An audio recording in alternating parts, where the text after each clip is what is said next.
Boxing Lowdown, and I'm back here with another video. Now, as always, guys, don't forget to like, share and subscribe. Feel free to drop a comment if you like, and I'll happily get back to you. Now, let's talk about Tyson Fury, who will be stepping in the ring with Dillian Whyte in a few weeks, man. And yeah, we still haven't had an undercard announced for this fight, but I'm hearing that it will be over the next week or so that an undercard will be announced. So all of you guys that were fretting about this, whether the show will carry on, I do think it will happen.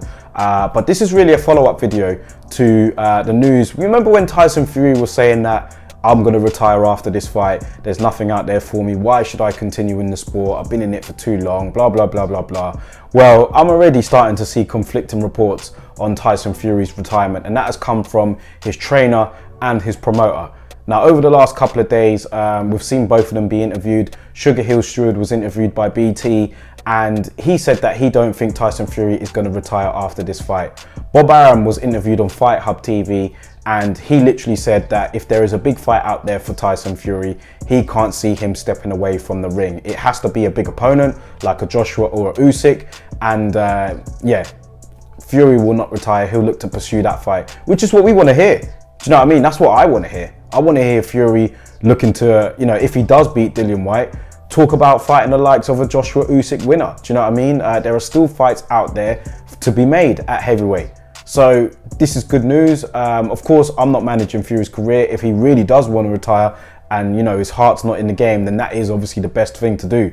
If your heart ain't in it, then it can become severely dangerous being in the ring when you don't really want to be. So I think that, yeah, it really does depend on the mindset, but not many of us really believed that Fury was going to just walk away from the ring if he was to defeat Dillian Whyte. But who knows? Fury can be unpredictable. You never really know what's going to come from him, man. Like I said, a lot of confliction in his statements and what he says, but I, for one, feel that if he does defeat Dillian Whyte convincingly, there are still other fights out there to be made for him.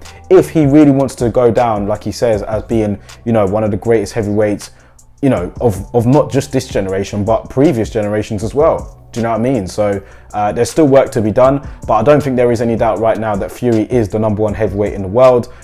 He is the best heavyweight right now, and that looks like it could be the case for, you know, it has been the case for a few years at least.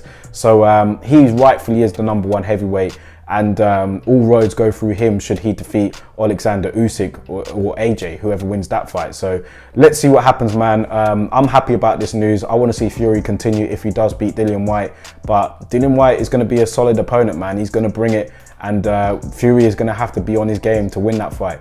So let me know what you guys think about it in the comment section below, guys, and I'll catch you on the next video.